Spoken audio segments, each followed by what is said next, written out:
Good evening and welcome to the Thursday evening Genealogy Center virtual program. We are so pleased that you're joining us this evening. We're going to give just a quick little overview about how we typically work our Zoom sessions. I'm just so excited about our program this evening. So we want to get right to it. And what's neat about it is it's going to be driven by you, by your questions that you're going to put into the Q&A portion of the Zoom chat. It's down at the bottom of your screen if you're on a PC. It's under the three dots if you're on a mobile device, a PC tablet. So continue to use the chat, as many of you who are our regular users know to do. If you want to dialogue amongst yourself, share tips, share stories. We know how awesome sort of the networking in the chat has been, how much crowdsourcing of great information there is. I would just say with a wide smile, don't let that distract you from the awesome conversations that we're going to have here this evening. I want to introduce three people who I'm just so honored to be with this evening. First, I want to introduce my colleague, Elizabeth. She'll be with us this evening. Lauren and I have worked together for a number of years. Lauren's with the Indiana Historical Society. They partner with us. We partner with them on these Let's Talk quarterly programs. And then awesome, what a privilege we have Sharon joining us this evening to really add a lot of information and knowledge and context to Juneteenth. And that's sort of the focus of our chat this evening, the Let's Talk portion of this evening. We know that Juneteenth celebration, the official day is Sunday. The holiday is celebrated on Monday. So it's a great time to remember and update our knowledge of that. Why is this an event? What's its importance, etc. So I think we have all kinds of possibilities for great discussions this evening. And again, we'd like to say these discussions are driven by you. I see that there's one question in the Q&A. Oh, it went away. So I assume that was handled. Great. Just to get the discussion started, I'm going to talk to Sharon for just a moment. You were so great in our little pre-meeting dialogue. Did you want to share with us the shirt you're wearing and just sort of use that as a way to springboard into a conversation about Juneteenth? Well, you know, once you get me started on Juneteenth, it's sometimes a little hard to get me back down. So I'm going to try to contain myself.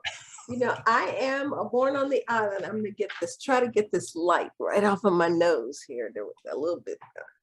I was born in Galveston, Texas. Galveston, Texas is an island off the coast of Texas, and it is the home of Juneteenth. In other words, General Gordon Granger, when the 4 federal troops were sent to enforce emancipation for the 300,000 enslaved people in Texas, they arrived on June 19th in Galveston, Texas, and that is where the home of Juneteenth is. And then my church, Reedy Chapel African Methodist Episcopal Church, the Mother Church of Texas, the first AME church in Texas, 1848, was the site of the first documented celebration of emancipation that was held in Galveston. There was a citywide celebration that took place on January 1st, 1866, and it was announced in the paper on December 31st, 1865, and it invited all colored persons and their friends to come. That says to me multicultural event. Right. And then on the 2nd of January, it was reported on in the newspaper, and it said 800 to 1,000 people walked from the old Galveston courthouse to the colored church on Broadway, and that colored church on Broadway would become, once it was free, Reedy Chapel AME Church. And so we reenact that celebration. We try to keep that history alive with the details of what we know that is documented, as well as the tales that have passed down through families that we can't document. Right. That is so awesome. That is so neat. Thank you so much for that. And what an appropriate Yes. blouse to be wearing this evening as we talk about this really important celebration. Asking all of you, why historically do we believe it took so long after the Emancipation Proclamation to get the word out? And what kind of impact do you think that has on our understanding of history and our understanding of our own family stories? Well, I'd like to hear what other people have to say before I give you what I feel. Sure. Does anybody else have any? Yeah, there are different theories. You know, you've heard theories where people say the person who was on the way to Galveston got shot and killed. They say that the plantation owners wanted to get one more crop in before allowing their enslaved people to be free.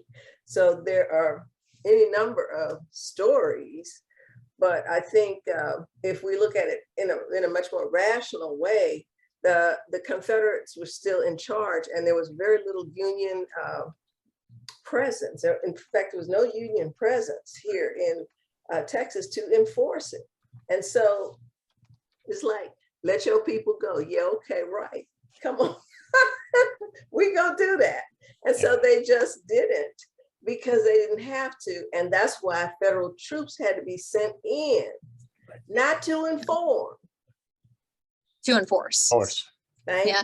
And someone, you know, made a valid point in the chat that, you know, knowledge is power, but withholding knowledge is also powerful as well. We were just having a conversation about that in a kind of different lens, but made me think of this yesterday. So we have a new exhibit up at IHS called the Remnant Trust Documents That Shaped America. And our team was just kind of having a little private tour with one of our colleagues who's trained in manuscripts and older manuscripts, and kind of just talking about this huge evolution of handwritten books to print, to cheaper print and mass publication, and then to social media.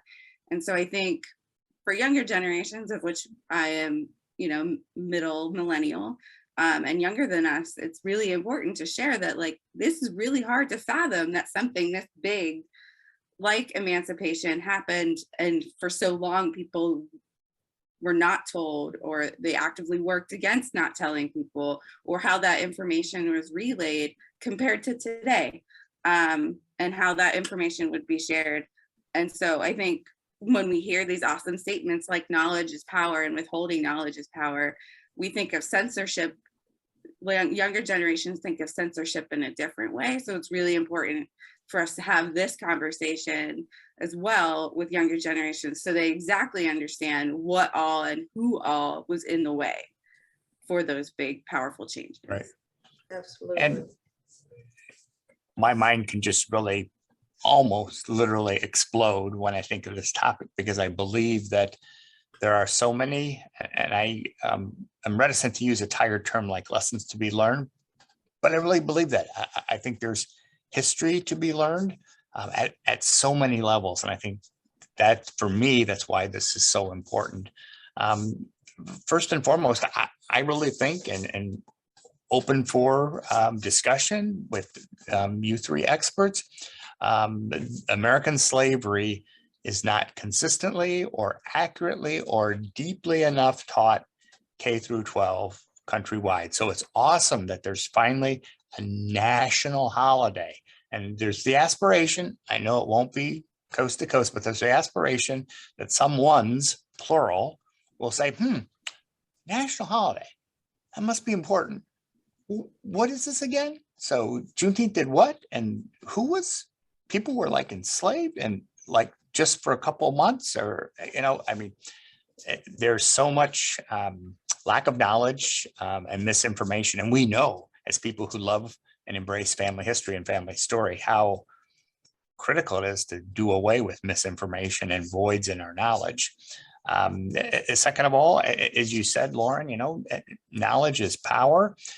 We have a pretty awesome, all immodesty aside, we have a pretty awesome Lincoln collection here at the library that we curate for the state of Indiana. One of the artifacts are these Emancipation Proclamation little booklets that the Union had printed, and Union soldiers carried thousands of these all throughout the second half of the war after the Emancipation Proclamation to distribute. Why did they do that?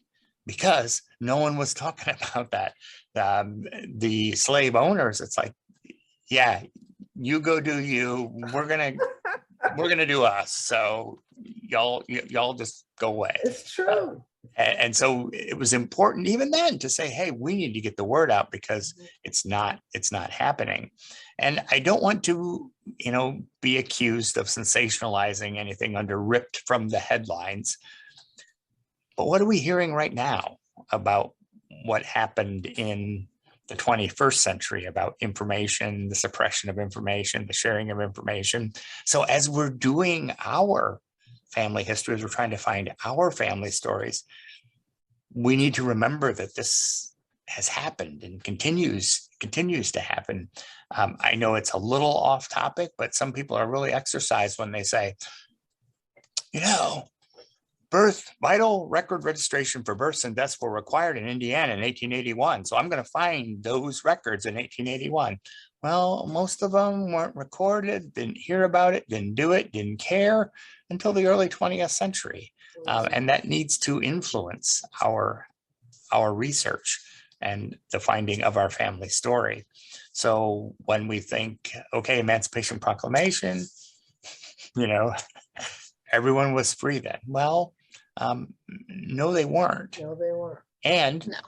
we could springboard into another topic that would take at least an hour to just begin to cover, and that is, and so they were free. What did that mean? What did that mean? What did that mean? Yeah. And they were living in a hostile environment. Right. Yeah. An intentionally hostile environment. And that brings us all the way into the 20th century and through the 20th century. So yeah, I didn't mean to dominate the discussion, but yeah, what does Juneteenth mean? I mean, there's so many meanings, I think, that impact us as family historians, as people who really want to find our family stories. And I think it influences where we look for information. I'm really glad that y'all brought up the how this impacts education even now. So as the product of an education where they skipped in American history in high school. So I'm originally from the New Orleans area, but at a certain point, my parents decided to leave the city, leave a school. For me, I was leaving a school that was pretty culturally diverse, had excellent teachers, to a school where our first African-American graduate was only 2 years older than me, which signaled that something is going on in that town. And in American history in high school, we skipped everything until the Industrial Revolution. We skipped the Civil War. We skipped everything, everything. Construction. Yeah, everything. all of it. Yeah.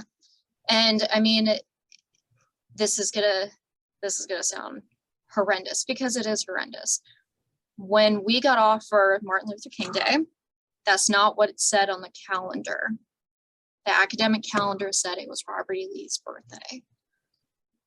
And there were people who went to school with me. Now, I had a different world experience than most of my classmates because I was not originally from there, and it's seeing what the outside world looks like.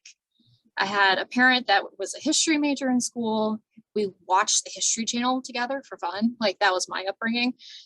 So I had to do a certain amount of self-education to understand history before I went to college. But I had many classmates that didn't. So it's kind of startling to see going back, like, to that town and talking to people, how they act and how they talk about certain things. I'm just like, you don't really know what is going on. The comments people would make about removal of statues, which that's like a whole other thing. It's wild to me, but I'm not very old. I'm under 30, and this is still a problem education-wise in this country. And I think it is a region, there are vast regional differences. Yeah. And I think that also places more of a need for families to tell the history of families within the context of history. Yeah. And therefore, we don't have to absolutely depend on institutions to give us this information. You know, once you know how to research and you research your family in their soil at their time of their lives, you learn about the history. And you have to, because you're using primary sources. Yeah. And you're documenting where you found it. You're not making it up along the way. And many things have been made up or omitted, redacted, shall we say. Yeah. And so this becomes a problem. And it's not just a problem for one ethnicity. Elizabeth, you speak of this. It is a problem for all ethnicities. Oh, yeah. It was a problem for me. I saw somebody in the chat said they graduated in 1969 and they didn't learn this in school. I graduated in 1969 and I did a lecture about Juneteenth last year for one of my classmates who's a dean at George Washington University. And she and I confessed in the lecture that neither one of us learned about this, and we were both in the Honor Society. What does that say? Something was wrong. I graduated high school in 2008 and never heard about it, but I'm from Central PA, so our diversity was like having Amish kids. And I mean, I did have some classmates of various ethnicity backgrounds, but there were very few where I'm from. And we didn't actually have off for Martin Luther King Jr. Day. It was listed as a teacher in service day. And typically it was a choice for a snow day. So that was like problem one. We did learn about the Civil War. We did learn about slavery. But then it was Emancipation happened, Lincoln as a savior. And then suddenly Martin Luther King Jr. enters the stage, but there's no discussion about Jim Crow. There's no discussion really about the civil rights movement and anything that was happening regarding Reconstruction other than the South had to rebuild, until talking about Martin Luther King Jr.'s speeches and then his assassination, and then that's all she wrote. Now, Juneteenth, we knew about Juneteenth. Right. We practiced Juneteenth rituals and traditions in families and neighborhoods, but as far as a larger events, this did not happen that I can recall. As time went on, it did. So in Texas, Representative Al Edwards was the first one to get Texas as a state holiday in 1979. And then you started to see more citywide activities, but still cities were not really letting their people off for the holiday. It was just a statewide holiday, you know. So the celebrations of Juneteenth have always gone on spontaneously since June 19th, 1865. And then for the first one at Reedy, and now it's just a huge thing. It's huge. There are so many activities going on all over town. I'm breathless. I was here maybe 20 minutes before I got on this webinar.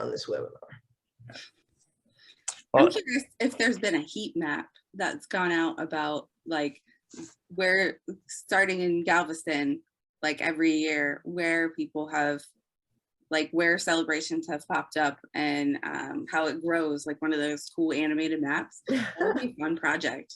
Like that would be a fun project. Leading up to federal recognition, and like then states and cities, and yeah. Well, Miss Opal Lee did a lot to advance the cause. Yes, she did. And so did Al Edwards. He was very vocal about it in Texas. And then Miss Opal Lee just got on fire and carried it to its culmination. But within many communities, I would say most communities, you will find some advocates who've been holding the traditions and keeping them alive and doing what they could do in their small nonprofits and in their community centers and neighborhoods and families. So I don't think there's ever a time when Juneteenth celebrations didn't happen. It's just that Right. they're more formalized now. Just We we just didn't do have- understand all the details, the historical accuracy. We knew it was about freedom and emancipation, but we didn't know all the historical details. Those are the kinds of things that we would depend on schools for, but that's not the case. We can't do that. We have to try to find some of this information ourselves. Yeah, absolutely. Elizabeth, you were, I was about to say, we do have some questions in the Q&A. Okay. So the first one that I'm seeing was a question directly to you, Sharon, asking if you could elaborate on the color red in the Juneteenth celebrations. Oh, And what okay. what activities can those who are beginning to celebrate Juneteenth do? Like, All right. what do those celebrations look like for different people? Food is very much a tradition of celebrations in the African tradition. Food, the center around food, music, and community. And so where the color red comes in, and I'm not a food historian, but this is something that holds true for me, because I always remembered the red foods. We always had red punch or red Kool-Aid or red soda and watermelon. That was always a tradition. And so it's my understanding that the foods were bland colored for the most part back in the day, and that these hibiscus teas, these bright red foods like hibiscus tea and watermelon, were exciting and special, and they used them on special occasions. And so even today, that is the case. And hibiscus, I have hibiscus tea in the refrigerator right now. I just want to say, if anyone has not tried hibiscus tea yet, Oh my God. please try to do that at some point before the next Juneteenth. And just, it's delicious. Very It's what delicious. Kool-Aid wants to be. It is. It really is. that's well said. I like that. Yeah. I mean, that just says it for me. You know, it's the aspirational for Kool-Aid. Yeah, there was a restaurant. They've since moved in Indianapolis, but I went and ordered the hibiscus tea, and it was the best I ever had. And I ordered like 3 while I was sitting there because it was just so delicious. And on the third one, the woman comes and she goes, "You know, these aren't free refills." I was like, "Oh, I'm aware." And so this is hibiscus tea is not just in the African tradition. All over Mexico, it's called Jamaica. And in Jamaica, which is Jamaica, it is called sorrel, and it is a special drink for their Christmas season. Yeah. So. Right. Yeah, this was a Jamaican, like, Caribbean restaurant. Oh Lord, yes, they make some good sorrel. It was And very they call it delicious. sorrel. Yeah, it was very delicious with my jerk chicken. But go to a Hispanic market and get hibiscus leaves, and you can make your own. It's just delicious. So I really never like to interrupt a great conversation, and this has been a Especially great about conversation. food. Yeah, Yeah, I right. know, right? And I have Right? not eaten dinner yet, so we should probably change the topic. But I did want to take just a brief pause. Lauren, Elizabeth, and I, and someone that Sharon knows really well, Tim Pinnick, we're participating in an event coming up in less than a month called Midwestern Roots. So we just wanted to give a little shout out for the Indiana Historical Society's big event in Indianapolis in the middle of July. And we're so fortunate at the library here to partner with them on this event. So it's going to be a really I'm going to use the word celebration because there's going to be opportunities for networking, opportunities for comradeship, opportunities for learning, opportunities for celebrating our family, celebrating our history. And I loved what you said a few minutes ago, Sharon, about, I'm going to get it wrong, but you said something like the families touching the soil or in the soil. And I think, yes, that's what's so important about each of us doing our family story. We need to find where our families touch the soil, and everything that's going on around them influences their life touching that soil. And that's what I think Lauren and I both aspire that's what Midwestern Roots is going to do. It's going to help us find our stories so that we can find where our families touch that soil. That's just, it's such a neat image in my mind, Sharon. So thank you for that. You want to say a couple things about Midwestern Roots? Absolutely. So first of all, I just saw Tim Pinnock slide into the chat. Hey, Tim. Oh, hi, Tim. We are super excited to have Tim Pinnock and Kurt Witcher be two of our 3 featured storytellers for Midwestern Roots. And the third is Katrina Minton, who is an internationally known bead artist of the Miami tribe of Oklahoma, who will talk about how she uses her skills to tell her family stories in a different way. But we are super stoked for Midwestern Roots. And as Kurt said, yes, it drops in just shy of a month, with pre-conference dropping on Thursday, July 14th, and sessions on the 15th and 16th. So get registered now. Registration link, I know Elizabeth has been dropping it. I'm trying to figure out how to have multiple things up on my screen at once to share. But Midwestern Roots, get those reserved. We are actually all in person this time around because we are focusing on the learners. We're focusing on your experiences, about storytelling and everything else. And we felt that really needs to be in person for what we're trying to do in this format. So hop on over there, explore the registration guide while you're listening to this great conversation, and check it out and see if you can join Elizabeth, Kurt, Tim, and I. And if any other speakers are in this, shoot us a message, and hey. Absolutely. Thanks, Lauren. It looks like we have at least another question or two in chat or in the Q&A, Elizabeth.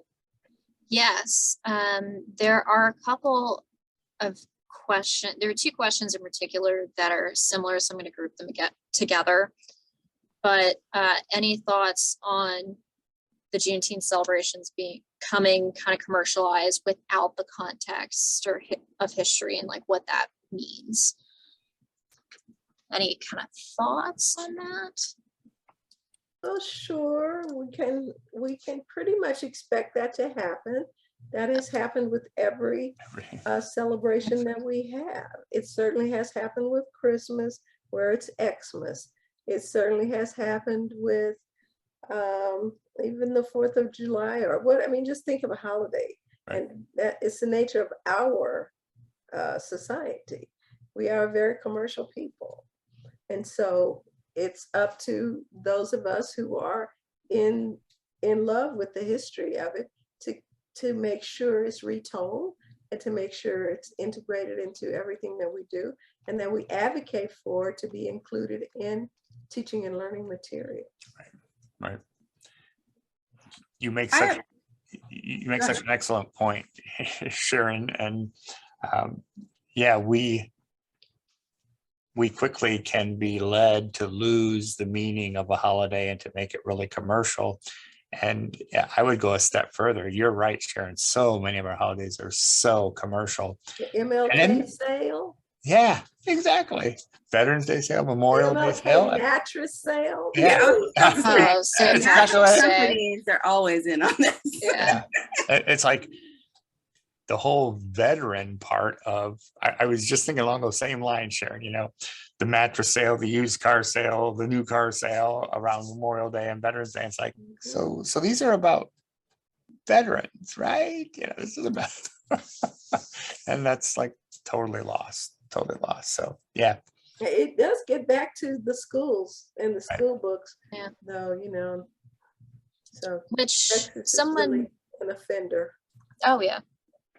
Well, someone did, to go kind of back to the education thing, someone did say that, you know, as an urban educator, you know, I see the importance of learning, planning, and implementing an Emancipation Day lesson. Are there any good resources for building an Emancipation lesson plan?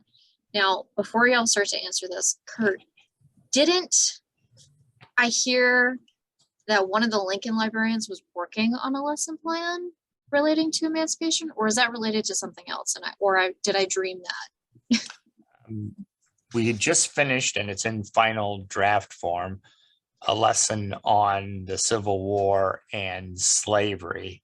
So it doesn't laser focus on emancipation, but you can't talk about the Civil War and slavery without talking about the abolition movement and emancipation. So the lesson plan is a little more focused on the abolition movement as opposed to, you know, laser focused on emancipation, Juneteenth. But how do you unweave those things? That they're all pretty well woven together.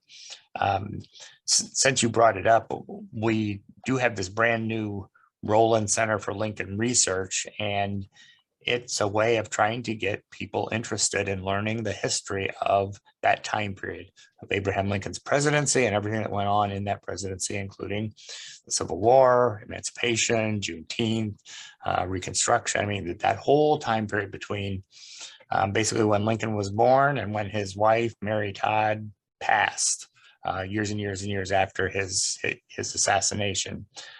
So yes, there's a lot of good information that will be coming out from the Roland Center, but not specifically right now on laser focused on Juneteenth. Before other people answer, and I'm guessing, it's just a guess, that Sharon has a great comment or two. I'm looking for something and I just found it. Okay, this is from the Gilbert Layman, Gilbert Lehrman. And it is the Gilder Lehrman Institute of American History. I had a friend that used to work there. Pardon me? I have a friend that used to work at the Gilder Lehrman Institute. Okay, well, they have the Juneteenth and Emancipation, Teaching Literacy Through History, 36-page booklet.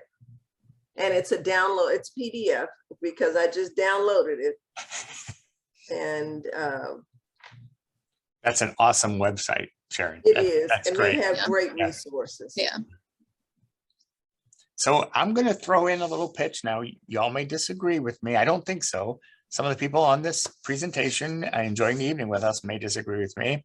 I know a lot of educators have disagreed with me. Maybe I shouldn't say a lot, but some. I really believe that the best way to teach history is through family story and family history. So if you want to know about Juneteenth, you want to know about anything, I'm going to use this I'm with you for a while, Sharon, where their feet touch the soil, what was going on there, that will tell us the best lessons about any holiday.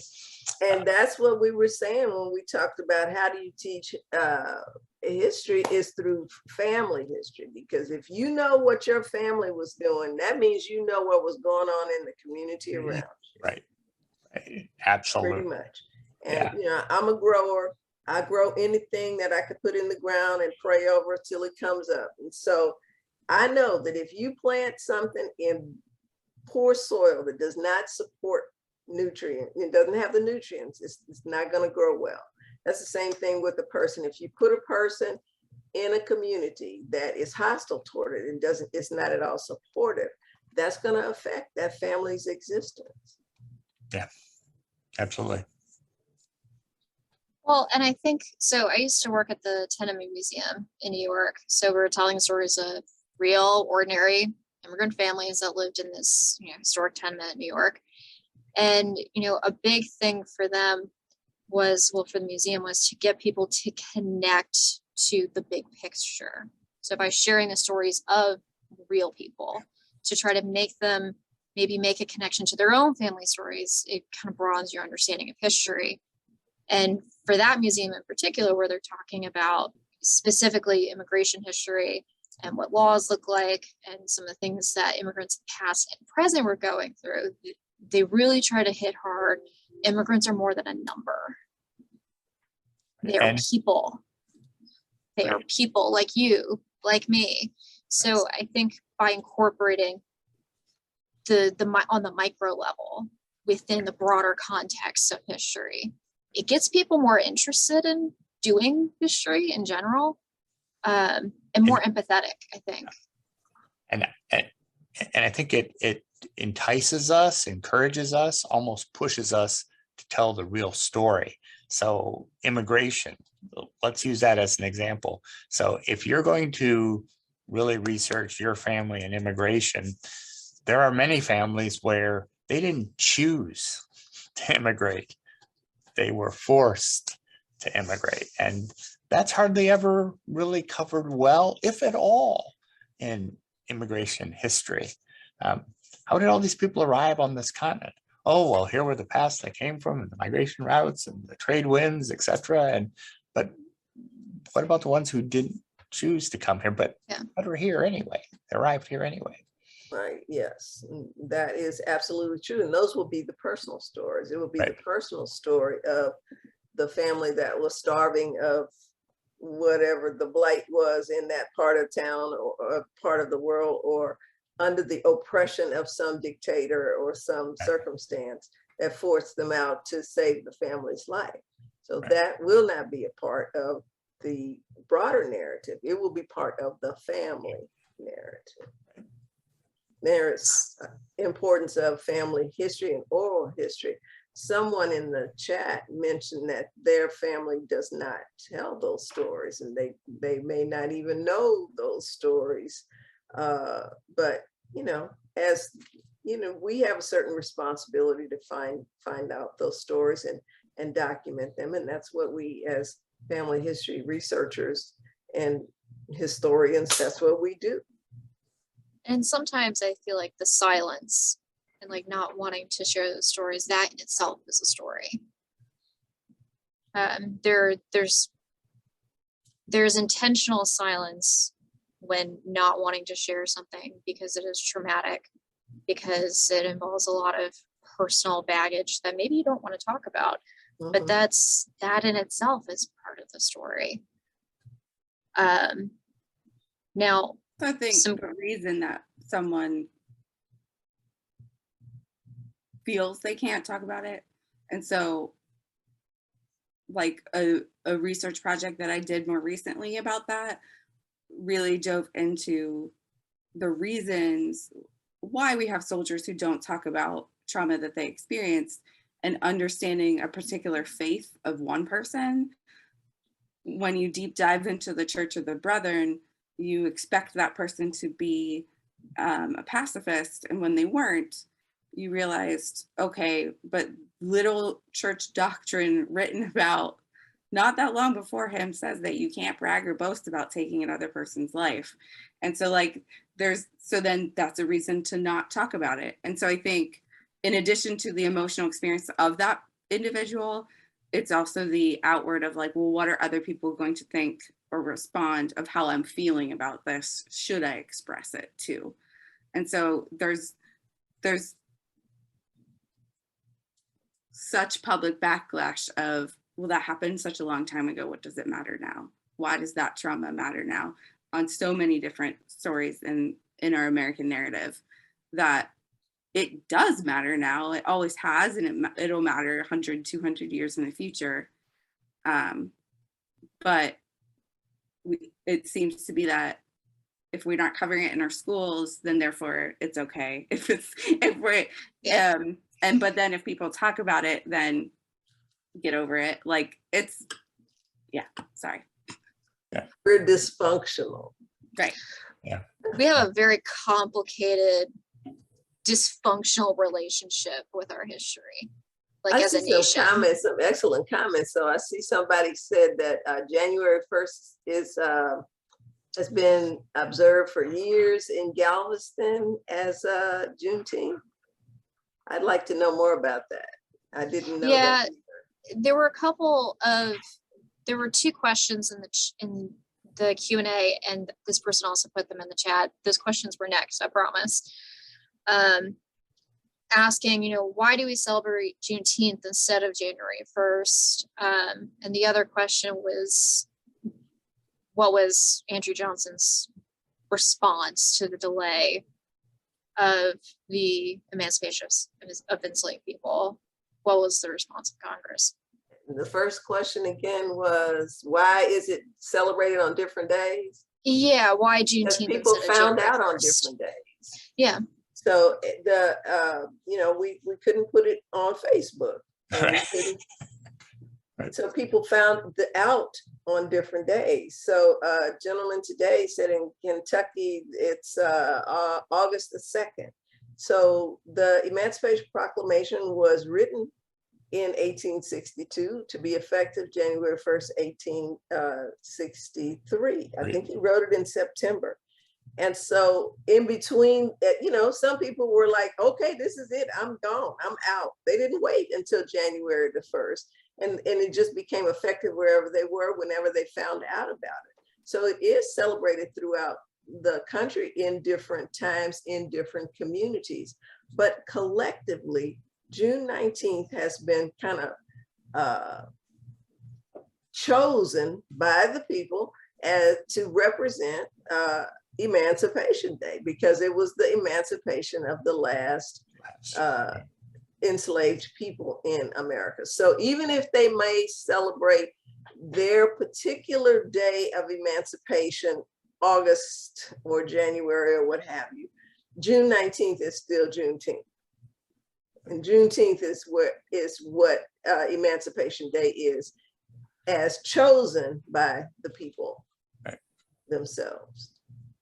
And I think those two things, Sharon, are really important. It represents the last group to be informed of their freedom, and it's what the people have chosen. Right. Yeah. What was that other part of that question? The other part of the question was, what was the response of the president and also Congress to the delay of emancipation? Well, I think they probably had their hands full after the Civil War ended, and it was chaos in America. I mean, it was complete chaos. And so it probably took them that long. They were probably talking about it, figuring it out, It probably took them that long to get somebody sent over there to get Texas under control. They may have been saying, come on now, y'all know it's over. I don't know. They may have been sending words saying, do this, do this. But that would be a great research project for a scholar. What was the government response to this delay? Was there a response at all? Do we even know? But that could be a research project. Absolutely. And another cool research project could just be like, wherever your location is, what was the response? Like, deep dive into those newspapers. Obviously it's going to look differently if your area might have been a slave holding state versus not, or how far away from that original announcement and how far back you need to, how many days later you need to look. But yeah. And look at Texas. So Gordon Granger and the troops came into Galveston, and they told everybody in Galveston first, because Galveston was the center of the economic universe. It was New York City of the South. But then you had to go, if there was no plantations in Galveston, it's an island. Then you have to travel inland to Brazoria and Fort Bend and Matagorda counties, where those big cotton plantations are. And then all the way out west to El Paso and all the way up to Indian Territory. So everybody found out on a different day. Everybody didn't find out on June 19th, just the people in Galveston. And then and I've seen information that talks about the troop movements and how they then left Galveston and were sent to other parts of Texas to spread the word. Right. And I'm sure they were welcomed with iced tea and and pound cake wherever they went. It was a hostile environment Excellent context. Excellent context. Oh, I like this question, MC. Ooh, Did Emancipation Day bring on sharecropping in order to meet both labor needs of the crops and abiding by the new imposed law? So I find sharecropping interesting. So that's why, like, oh, now you're wanted- just getting all into my bailiwick. I love this. Now we're into Yeah. Freedmen's Bureau. Yes. Because the Freedmen's Bureau, think of it chaos in the South. The economic South was upside down. The agricultural engine of the nation was in chaos. Send in the Freedmen's Bureau to get this under control. We are going to try to create a way to transition the formerly enslaved into freedom, and we are going to reestablish the agricultural economy of the South.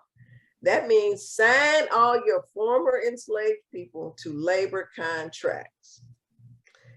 When they signed them to labor contracts, number one, Black people largely were unable to read those contracts. Right. And they did not have the ability to make conscious decisions about them. And number two, the plantation says, we can't pay them wages, we're broke, we have nothing, we can't do anything. We'll give them a share of the crop though. And that became catch-22, as we know. Right. Because if you are no longer an enslaved person and the former enslaver is no longer responsible to feed and clothe you, you now have to do that for yourself. And the way you get that is by running up a tab with the plantation owner. And that tab is weighed against your share. So at the end of the year, you sign a new contract going into a new year owing a couple $100s from the year before. That's how sharecropping began. Okay. And you mentioned that very important bureau, and I'm going to call it class of records, Freedmen's Bureau. And I know you and your colleagues do an awesome job presenting webinars and seminars on that. It is so critical to understand those records and where to find them and what they meant, if you're really going to understand that part of our history. Absolutely. Just a quick reminder for everybody. You're all sharing wonderful comments in the chat. I love the conversations happening. If you have questions for us, use the Q&A button, because otherwise they'll get buried and we may never find them. So use the Q&A button for questions. And if I can tag on to that, if you would like a copy of the chat, send an email to us and we will email you a copy of the chat sometime in the next 24 to 48 hours. Just send it to genealogy@acpl.info. And Elizabeth just put that in the chat. So if you want to make sure you send that email, because if you just comment in the chat, it's hard to come back and find all of them. So Right. send it as an email so they could just quickly forward it back to you. Yeah, and Lauren's being too kind. I'm just going to own this. I'm going to be totally transparent. We do not go back through the chat to try to find people's names that say, hey, I'd like a copy of this. So it's really totally dependent on you sending us an email. So I own that. So there you go. But thank you both for that. Is there another question that we should pull out of the Q&A, Elizabeth? Yes.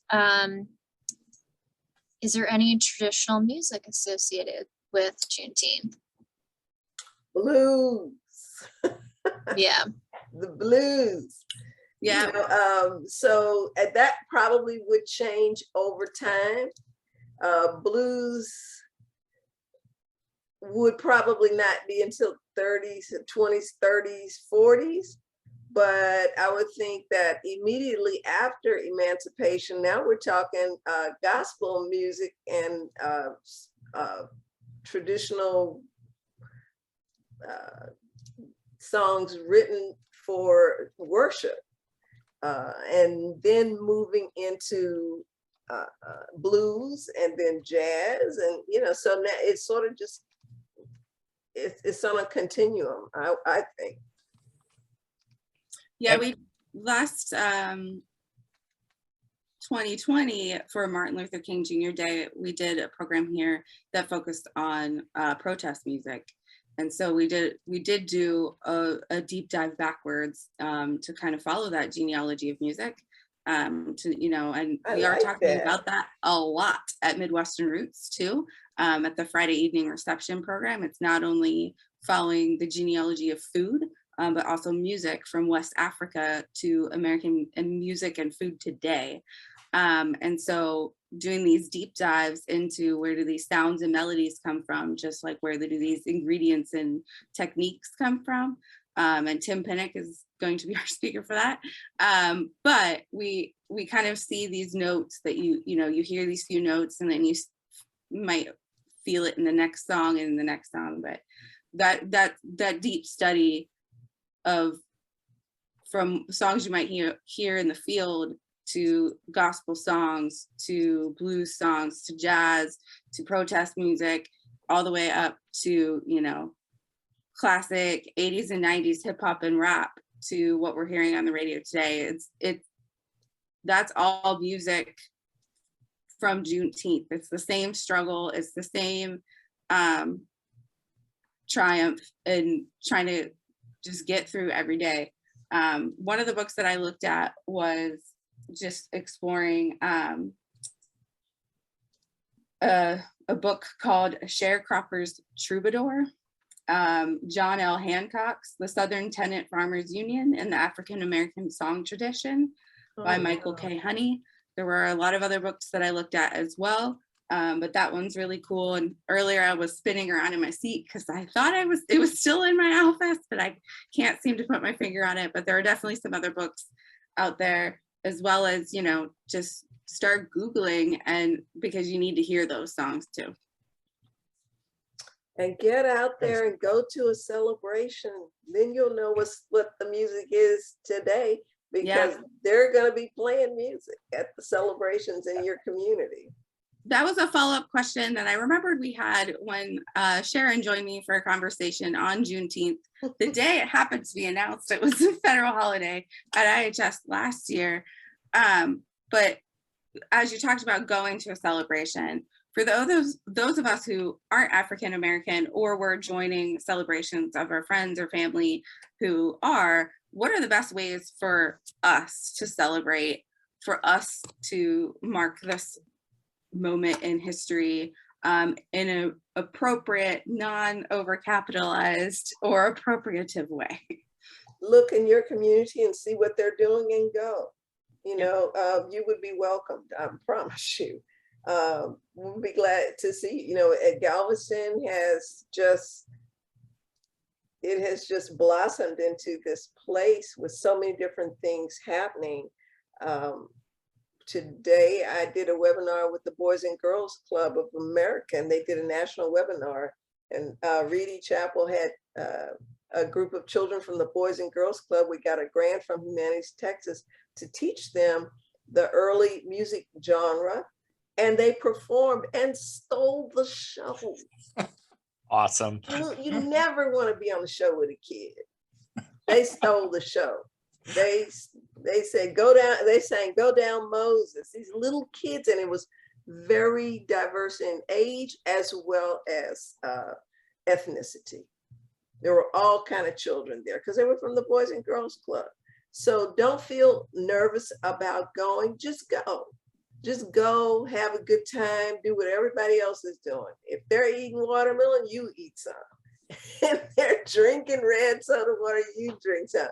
Just go and enjoy yourself. And just sort of be a sponge and see what's going on all around you. Nice. Thank you, Sharon. Don't be nervous. So another question or two there, Elizabeth? And Yes, there are. I'm just like watching all of the chat fly by. A lot of people saying that they love you, Sharon. Oh. There are two questions in here related to northern cities. So the first one being, did a lot of people once freed, did they go north? And then the other question was, how did northern cities respond to the information about Emancipation Day? Well, northern cities, they were already free, Black Yeah. people were already free there. And yes, people left the South and migrated north and in Yeah. search of better lifestyles. And they took the traditions of Juneteenth with them. And so when I left Galveston and went to Howard University in Washington, D.C., yes, we had been celebrating Juneteenth. But when I got to D.C. and saw them celebrating Juneteenth, it was like, what? You are kidding me. I mean, they were celebrating Juneteenth because I don't know why. It was obviously people from the South left and went to Washington, D.C., took the traditions with them, and they felt freer or more organized or whatever. But the biggest celebrations I ever saw as an adult, once I left Galveston at 18, was in Washington, D.C., Stockton, California, and other places where people migrated to and took the celebrations. And, when you're away from home, the celebrations take on even more meaning. They're more important to you because you are away from home. And on the other hand, a lot of people would travel back to to Texas for Juneteenth, and that's when they would have homecomings. We still have homecomings in Galveston on Juneteenth. Central High School, which is the oldest high school in Galveston and in Texas, the first high school for Blacks in Texas. People travel every year back to Galveston for homecoming. They call it homecoming. Right. So I see a question here that I find really interesting that I kind of had to Google, just because I'm wondering what this percentage is as well. Somebody was asking, what was the percentage of formerly enslaved individuals who actually received their 40 acres and a mule? Probably 0%. Yeah. Because that, and I It's the don't broken I promise. can't give you the exacts, but I know that it was in the Freedmen's Bureau. There was some suggestion of this, but to my knowledge, this never occurred. Yeah. Is that what you know, Kurt? Have you heard that? Or Tim, you out there? Yeah. As far as there was a suggestion of this, and people really held on to this notion and hope. It was a hope that this would happen. Yes. Yes. But it still hasn't happened. I mean, I can trace my ancestor back to enslavement, and I know for a fact they did not get 40 acres and a mule. Right. One I person think said in the it's pretty much in my experience in doing research, helping people do researching myself, it really classifies in all the research that I have touched, seen, experienced as lore, as aspiration, but not as 21% got 40 acres or 17%. Well, I mean, just look at how Right. many Black GIs came home and got any GI benefits. That's 100 years later, right? Yeah. So the 2020 equivalent of what that would be worth in dollars today, the 20 acres of land and a 40. mule for 40,000 people, if that was given out to 40,000 people, it would have been worth, to present day money, $640 billion. And that's not, I mean, that's only for 40,000 if they only give it out to 40,000. And think about how many people were owed that was, as we said, that's the broken promise. One person said that. Yeah, one person said their family got it.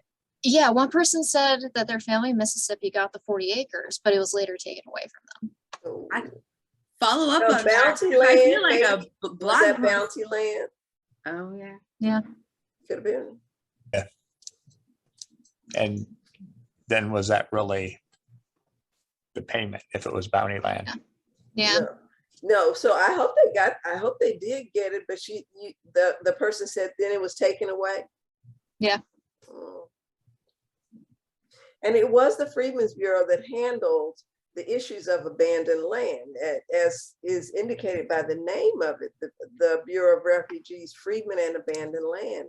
So at the assistant commissioner's level, they did accept applications from freedmen for abandoned land, and they also accepted applications from planters for the reinstatement of their land. Yeah. And so I think that might be an explanation for a person receiving something and then having it taken back, because they reinstated a lot of the land that was abandoned. Yeah, excellent point. And a lot of the applications for abandoned lands never came to fruition as receiving the land, but still the applications provide a lot of great information about the family composition. Well, we're just a little bit past the bottom of the So hour. soon. I know. Elizabeth, is there one more question you think we ought to end at least this segment of the discussion? I hope this discussion continues amongst all of you and your genealogical societies and your family history networks. But one last question for our... Yes. There is a question about your church, Sharon. You said that there was an original march to the church. What did the church service consist of? According to the newspaper article, the service consisted of inspirational speakers. They had representatives, officers from the Freedmen's Bureau were in attendance, and they had inspirational speakers, and they talked about the kind of message that they were giving the freedmen to uplift them. And surely there was music, so, and that's what we do. We have historical reenactments, or we have quilt makers, or we have not reenactors, theater groups, or historians, someone who gives us information about that is going to build on the story of Juneteenth. And last year we had the artist who did the mural, Absolute Equality, along with the person who conceived of the mural itself. And the mural, you gotta look it up. It's amazing. It's called the Absolute Equality Mural. It's by Reginald Adams, and it is on the side of a building on the Strand in Galveston. And the building overlooks the site of the Osterman building. And the Osterman building is where Gordon Granger and the officers, they officed in that building when they arrived there on the 19th. The building was destroyed by a hurricane, so it's just a parking lot now. But the Juneteenth marker is there, historical marker is there. And then on the side of the building of the whole lot is this mural, 2 stories tall, and the length of the whole building. It is something quite impressive to see. And Reedy Chapel is on there. Al Edwards is on there. So it really tells the story of Africans as they have arrived in this country up until the time, and Miss Opal is on there, up until the time that we are in now, including a space astronaut. So Absolute Equality mural. Wow. Thank you for that great way to close our session this evening, Sharon. Thanks to Elizabeth, Lauren, and Sharon for really making an enjoyable hour seem like only a couple minutes. Just and a few minutes. just a few minutes. Please send us an email if you'd like a copy of the chat. So grateful for, again, my colleagues' presence this evening. Sharon, you are awesome as usual. So thank you for that. Lauren, best wishes for good health, improving health, and see you in a few weeks at Midwestern Roots. So looking forward to that. To all of you on the call this evening, thank you so much for joining us. Please find the Juneteenth stories in your communities. As Sharon said, attend those celebrations and have fun. Have fun. Absolutely. Enjoy the rest of your evening or whatever time of day it is where you are in the world. And we hope to see you again soon. Take care. Thank you so much. Bye.